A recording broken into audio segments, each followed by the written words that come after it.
of the fighters. And I think you were there when the notorious explosion happened. Can you tell people listening what it was like, what you experienced? So I had moved to Al-Ahli hospital that morning to start operating there. Ahli, which was also called the Baptist Hospital, is a British-built hospital that had treated British soldiers during the First World War.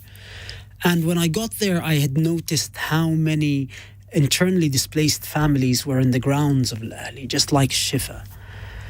By the evening, between cases, we heard an almighty screeching noise of a missile and then an explosion.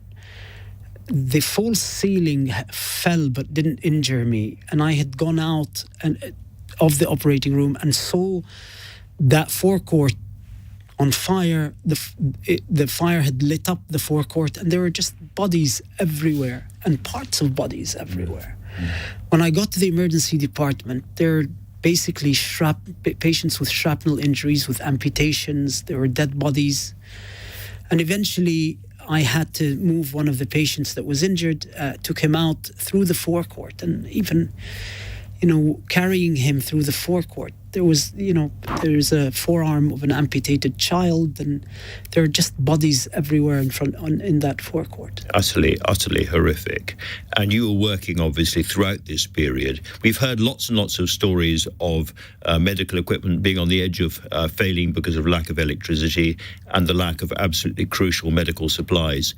Again, just tell me what it was like, because you're never sure what's true and what's propaganda. How difficult was it to operate? Were there times when incubators were actually going off, or were the hospitals able to keep them going with emergency generators? What was it like? So, as the whole of the bed capacity of Gaza was 2,500, and you ended up with 35,000 wounded.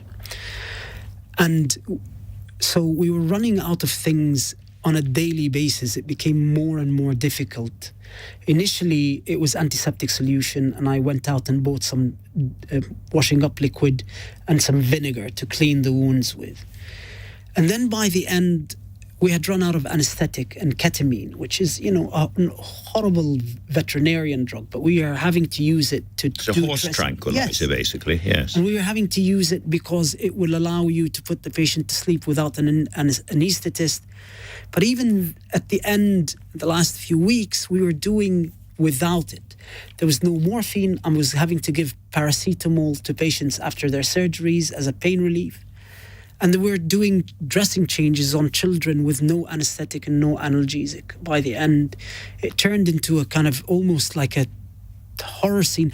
And because I knew the history of Al-Ahli and the First World War history of Al-Ahli, it was as if at one stage I thought this place is stuck in time, that it's the